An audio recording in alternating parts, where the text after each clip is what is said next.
नारायणं नमस्कृत्य नरं चैव नरोत्तमं देवीं सरस्वतीं व्यासं ततो जयमुदीरयेत्। श्रीलक्ष्मीनाथसमारम्भां नाथयामुनिमध्यमाम् अस्मदाचार्यपर्यन्तां वन्दे श्रीगुरुपरम्पराम्। अञ्जनानन्दनं वीरं जानकी शोकनाशनं कपीशमक्षहन्तारं वन्दे लङ्काभयङ्करम्।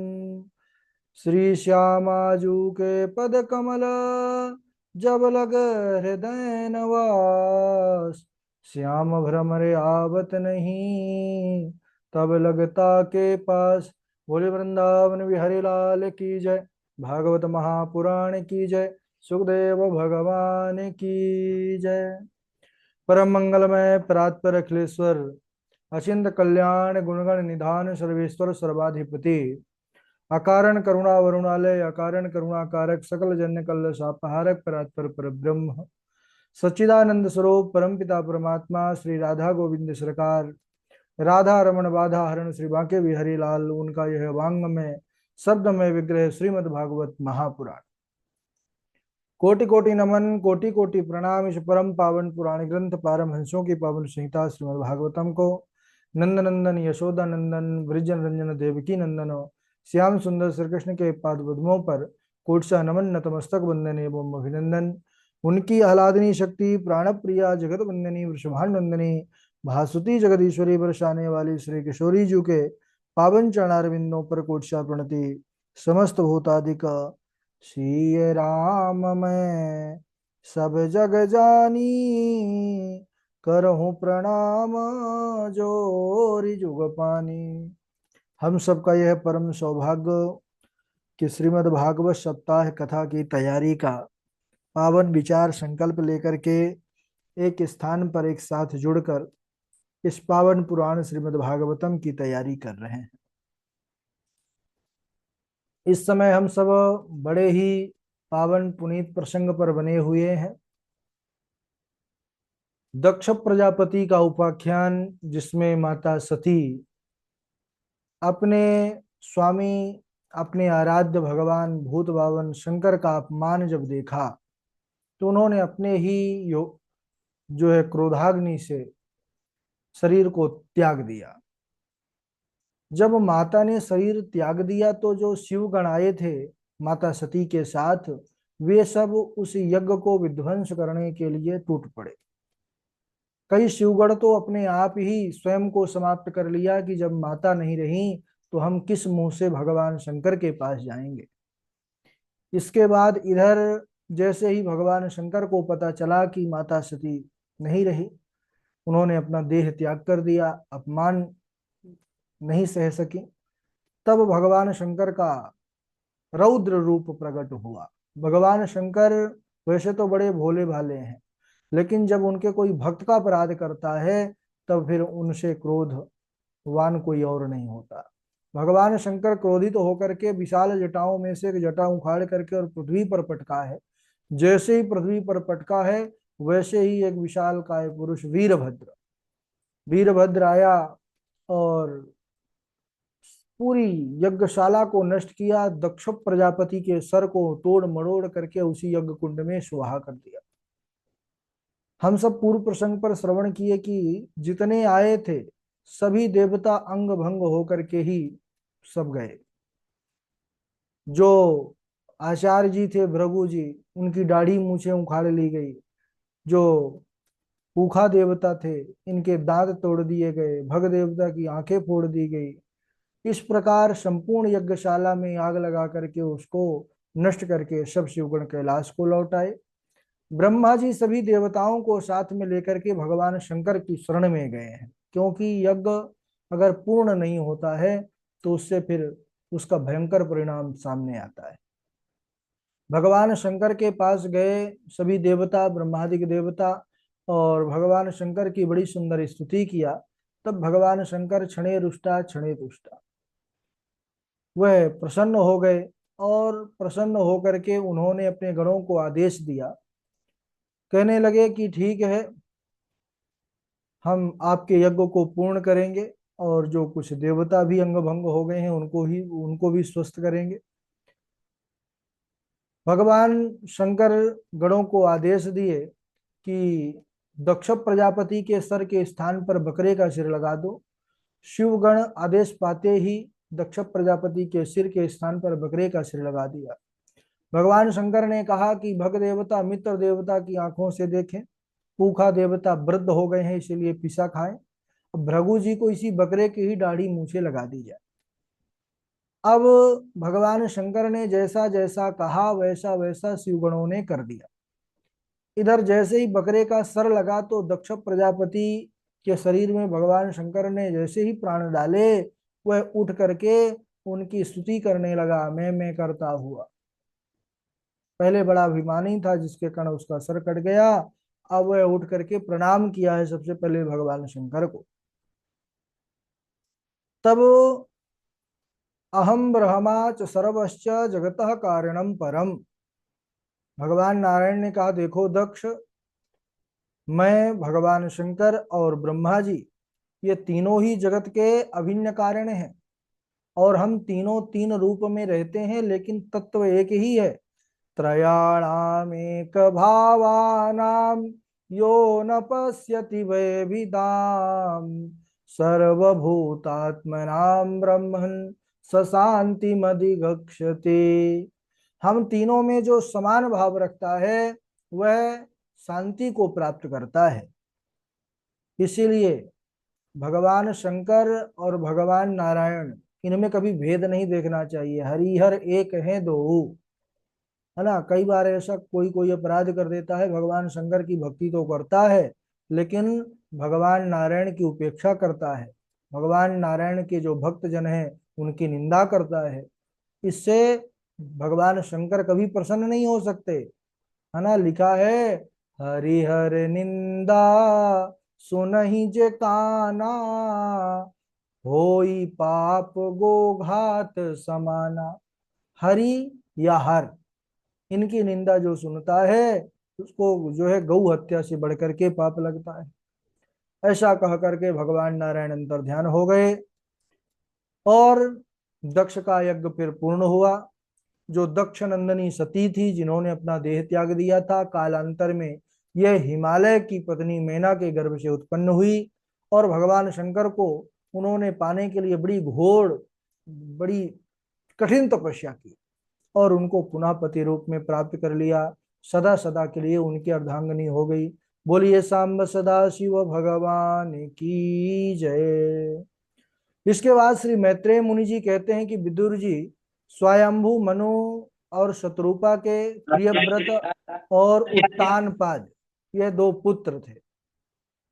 अब यहाँ दक्ष प्रजापति के उपाख्यान के बाद ध्रुव चरित्र, यह ध्रुव चरित्र ये तो पूरा विश्व विख्यात है और भारत वर्ष के तो बालक बालक भी प्रहलाद और ध्रुव जी की कथाओं को सुनते और गाते हैं। तो ध्रुव जी का पावन उपाख्यान है, द्वितीय उपाख्यान है, 4 उपाख्यान है चतुर्थ स्कंद में। तो मैत्रेय मुनि जी कहते हैं कि विदुर जी जो स्वयंभू मनु और शत्रुपा इनके 3 कन्याएं थी, आकुति देवहूति प्रसूति, 2 पुत्र थे प्रियव्रत और उत्तानपाद। तो उत्तानपाद किसे कहते हैं? उत्तान उत्कृष्ट युक्त पाद संतति ध्रुवो यशसा उत्तानपाद, यानी जिसकी संतति उत्तम है, ध्रुव जैसा भक्त जिनके घर जन्म ले उस पिता को उत्तानपाद कहते हैं। या उत्तानव पादव गर्भे यशसा उत्तानपाद, माता के गर्भ में जीवात्मा के जिसके पैर ऊपर की ओर हो तो वह उत्तानपाद है। यानी हम सब आध्यात्मिक रूप से अगर इसको समझें तो हम सब उत्तानपाद हैं। इनकी 2 रानियां हैं, सुनीति और सुरुचि। हमारे अंदर भी 2 हमारे विचार होते हैं, है ना। एक धर्म युक्त होते हैं और एक प्रपंच युक्त होता है।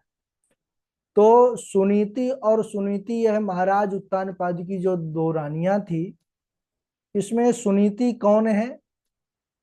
सुनीति है सुष्ठु वेद शास्त्रानुकूला नीति यशसा सुनीति। यानी जिसका वेद शास्त्रों के अनुसार आचरण हो, व्यवहार हो, कर्म हो, उसका नाम सुनीति है। और सुरुचि, सुरुचि कौन है?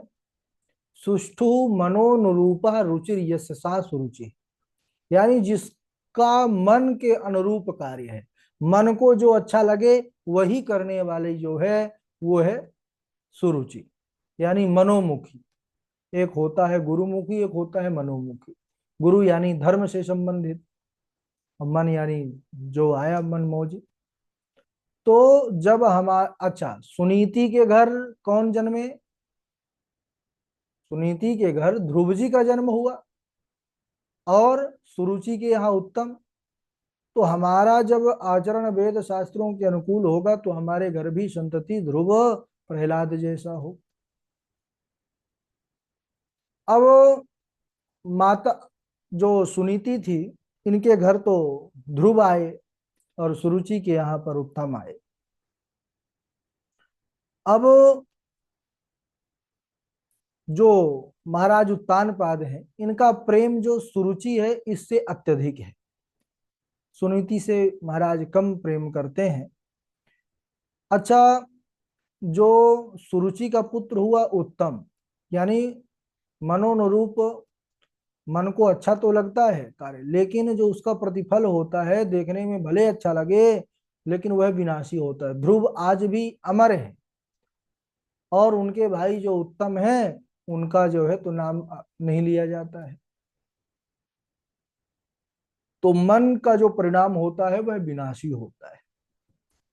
अब इधर ध्रुव जी अपने सभी बालकों के साथ खेल कूद करते करते एक बार क्या हुआ कि खेलते खेलते उस स्थान पर आए जहां पर उनका जो छोटा भाई था उत्तम, वह पिता उत्तानपाद के गोद पर बैठा हुआ था। ध्रुव जी थे, छोटे ही छोटी अवस्था थी। देख करके बड़ी उत्कंठा जगी, मन में बड़ी लालसा जगी कि मैं भी अपने भैया के साथ साथ पिता के गोद पर बैठ के खेलूं। ध्रुव दोनों बाहों को खोल करके पिताजी पिताजी कह करके दौड़ पड़े अपने भैया उत्तम के साथ उनकी गोद पर बैठने के लिए। उत्तम तो पहले से बैठे था। अच्छा, ध्रुव जी की यह छोटी सी अभिलाषा पूर्ण होने में बस कुछ ही क्षण बचे थे कि बीच में ही उनकी बीमाता आ गई। बीमाता यानी सौतेली माता सुरुचि आ गई। सुरुचि ने आकर के हाथ पकड़ लिया, कलाई पकड़ लिया ध्रुव जी महाराज की, और कहने लगी कि अरे तू कहाँ भाग रहा है? ध्रुव जी कहने लगे, माता जी मुझे पिता जी के गोद में बैठना है भैया उत्तम के साथ। तो यहाँ पर जो सुनीति है सौतेली माता, इसने ऐसे कड़वे वचन, ऐसे अपने वचन रूपी बाण ध्रुव जी के जो है ऊपर छोड़े हैं कि ध्रुव जी यहाँ से बड़े व्यथित हो गए। उन्होंने कहा कि अरे ध्रुव, तूने सोच कैसे लिया कि तू उत्तम के बराबर का स्थान प्राप्त कर सकता है? तू महाराज के गोद में बैठना चाहता है?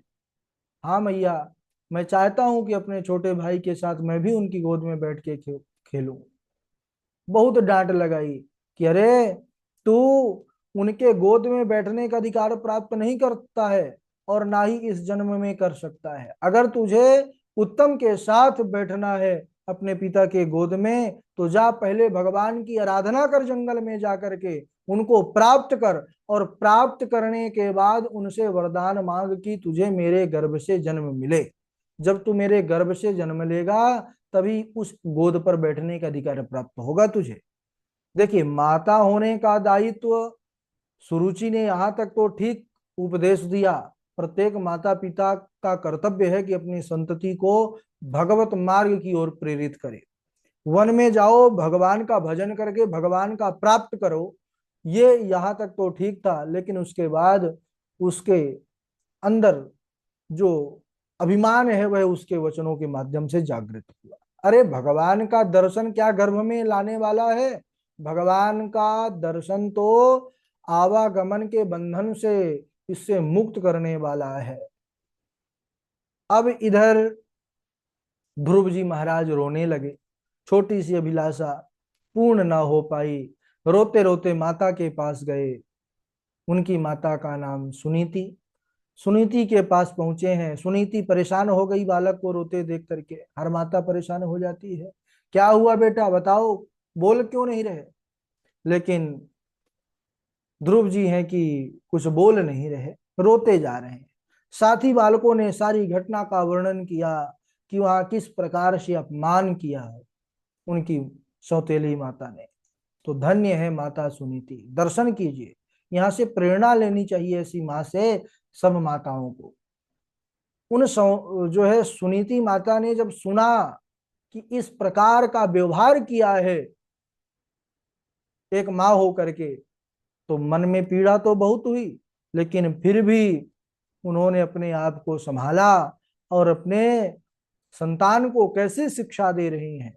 अरे बेटा, माँ मंगलम तात परे सुमंस्था भुंक्तो जनो यत पर दुख दस्त। माँ मंगलम तात परे सुमंस्था भुंक्ते जनो यत पर दुख दस्त। तुम कभी किसी के अमंगल की कामना स्वप्न में भी मत करना पुत्र, क्योंकि जो किसी का मंगल सोचता है, बुरा सोचता है, उसके जीवन में स्वयं के कभी मंगल नहीं होता। और सौतेली माता होने पर भी देखो, उसने जो कहा है बिल्कुल ठीक कहा है। ध्रुव जी अभी तक तो रो रहे थे, जैसे ही सुने कि माता कह रही है कि जो कहा है वो ठीक कहा है, तो चुप हो गए। पहले तो सोचे थे वो बीमाता है, लेकिन अब उन्होंने विचार किया कि ये तो मेरी माँ है, जन्म देने वाली माँ है, मुझे इतना प्रेम करती है, अगर ये कह रही है तो चुप हो गए। बोले अच्छा माँ, बोले हाँ, सौतेली माता होने पर उसने ठीक कहा है। और तू इन पिता, लौकिक पिता की बात छोड़, अगर तूने उनको प्राप्त कर लिया, भगवान को तपस्या भजन के द्वारा, तू परम पिता के गोद में बैठने का अधिकार प्राप्त कर सकता है, सामर्थ्य प्राप्त कर सकता है। तब ध्रुव जी महाराज बड़े प्रसन्न हुए। उन्होंने निश्चय कर लिया कि अब मैं परम पिता के गोद में अवश्य बैठूंगा मैया। और उन्होंने माता सुनीति से आज्ञा मांगी, उनको प्रणाम किया कि माता मुझे आज्ञा दो, मैं जाता हूं वन में, और वन में जाकर के बहुत कम समय में भगवान को प्राप्त करके और मैं फिर आपके चरणों का दर्शन करूंगा। अच्छा, माता सुनीति, उनको तो लगा बालक है, और बालक ही है, छोटी 4-5 वर्ष की अवस्था, 4 वर्ष की, 4 वर्ष कुछ दिन। अब इतना छोटा बालक ये वन में कैसे जा सकता है, ऐसे माता सुनीति को विश्वास भी नहीं था। लेकिन उन्होंने मना भी नहीं किया, क्योंकि अभी तो रोना शांत हुआ है, और अभी मैं मना कर दूंगी फिर रोने लग जाएगा। तो माता ने कहा ठीक है, जाओ पुत्र, मेरा आशीर्वाद है, तुम भगवत प्राप्ति शीघ्र करके आओ। माता को तो लगा कि जाएगा, कुछ देर खेलेगा, खेल कूद करके लौट आएगा। और इधर ध्रुव, उनका तो विश्व नहीं, कहते हैं ना कि ध्रुव, ध्रुव यानी अटल, उनका तो ये अटल विश्वास था कि मैं भगवान को पा जाऊंगा। उन्होंने माता को प्रणाम किया, परिक्रमा की और चल दिए हैं। वन की ओर चलते चलते कई वनों को पार किया है, निर्जन वन में पहुंच गए हैं ध्रुव जी महाराज। और यहाँ पर एक उनको गुरु मिले, देवर्षि नारद। किस प्रकार उन गुरु से ज्ञान प्राप्त हुआ, कैसा मंत्र प्राप्त हुआ, कैसे इन्होंने भगवान की तपस्या की, और कैसे भगवत प्राप्ति हुई, उसको मंगले दिवस आज यहीं तक। आज थोड़ा सा कक्षा में 2 मिनट का विलंब हुआ, और कुछ इशू, टेक्निकल प्रॉब्लम आ गया था, जो इसका वीडियो था वो ऑन नहीं हो रहा था, तो फिर दूसरा सिस्टम लगाए हैं, तो इसीलिए 2 मिनट 3 मिनट के अंदर ही सब करना पड़ा। तो हालांकि हो गया, कक्षा प्रारंभ हो गई। ठीक है, चलिए बारी बारी से जो आपने 24 घंटे के अंदर श्लोक याद किए हों वही सुनाना है। कुछ लोग नए जुड़े हैं, और जब जुड़े थे हमारी कुछ यात्रा हो गई थी, 1-2 दिन के लिए हम व्यस्त हो गए थे, है ना। उनको भी आज से हम देंगे कि क्या लिखना है आगे और क्या क्या याद करना है। सबसे पहले श्लोक सुनाएंगे जीवेश जी। जीवेश जी के बाद इंदु पराशर जी। इंदु पराशर जी के बाद डॉक्टर वैशाली जी, अरविंद शर्मा जी, मनोज जी, मानसी मिश्रा जी, और हर्षिता जी, नीरज दुबे जी, कृष्णा जी, और देवराज शर्मा जुड़े हुए हैं, और मनमोहन द्विवेदी हैं, है ना, और हितेंद्र शर्मा है। चलिए प्रारंभ करिए जी भेजो चीजें। जी जी प्रणाम गुरु जी, प्रणाम राधे। गुरु जी। राधे राधे।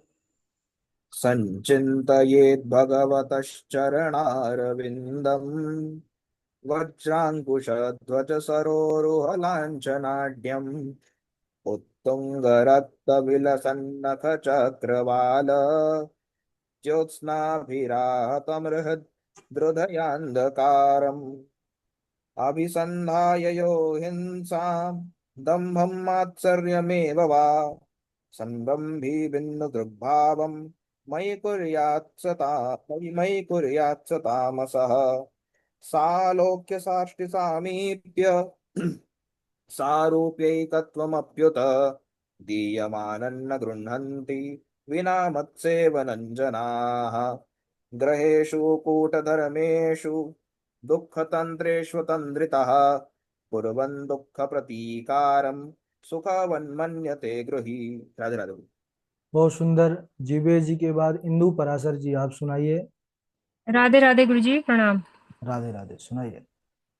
कर्णोऽपि धाय निर्यात्य कल्पैषे धर्माभितर्य शृणिभिर्नभिरस्यमाने छिन्द्यात् प्रसह्य रुशतीमसतिं प्रभुश्चे जिह्वामसूनपि ततो विसृजेत् स धर्मः।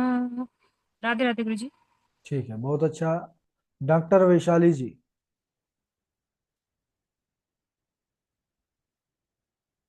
अच्छा, हट गए, शायद नेटवर्क इशू है, मौसम इस समय सब जगह खराब चलता है। मनोज जी सुनाएंगे। मनोज जी। राधे राधे गुरु जी। राधे राधे। आत्मा रामस्य मुनयो निर्गन्ते अपृक् आत्मा रामस्य मुनयो निर्गन्ता अप्युरुक्रमे कुर्वन्ते हेतुकिं भक्ति इत्थं भूतगणो हरि यथा मृदे कौरवसञ्जयानां वधो वीरेषु। वीर्येषु वृकोदराभिमर्शा भगनो रुदंडे धृतराष्ट्रपुत्रे। राधे राधे गुरु जी। ठीक है, मनोज जी के बाद राधे मांगिए। राधे गुरुजी। मानसी मिश्रा, सुनाइए। नमो भगवते तुभ्यं वासुदेवाय धीमहि प्रद्युम्नाय निरुद्धाय नमः संकर्षणाय च अनुग्रहं मन्यमानः प्रातिष्ठं दिशमुत्तराम् अभिपक्वा कषायाना दुर्दशो को योगिनाम्। अच्छा, राधे। किस क्लास में है आप मानसी? 10वीं। 10वीं में। वहाँ कभी पढ़ाई करना होता होगा, है ना? नहीं गुरुजी, 10 छोड़ दिए। अच्छा। हाँ, वृंदावन में ही नाम लिखा है। अच्छा, कहाँ पर? ये गुरुजी, हमारा भाई उधर पहले से पढ़ता था ना, और राधा गोविंद कुटी में, अच्छा, तो उसी के पाठशाला में हमने भी नाम लिखा है। चलिए ठीक है। और इनके बाद श्लोक सुनाए नीरज दुबे जी। गुरु जी प्रणाम। राधे राधे। राधे राधे। प्रजापतेस्ते स्वसुरस्य साम्प्रतं निर्यापितो यज्ञमहोत्सवः किल वयं च तत्राभिसरामवाम ते यद्यर्थितानि विबुधा व्रजन्ति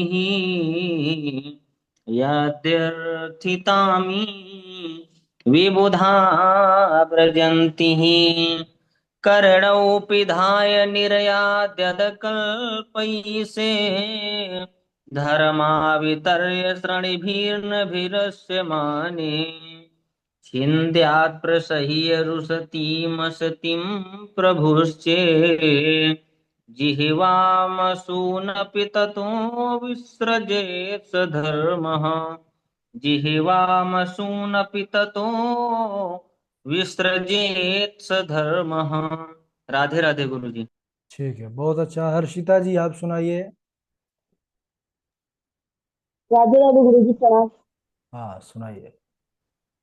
माता शिशूनां निधनं सुतानां निशम्य घोरं परितप्यमाना तदा रुदध्वाश्रुतला तुलसी कान्तान्तवयन्नाः किरीटमाली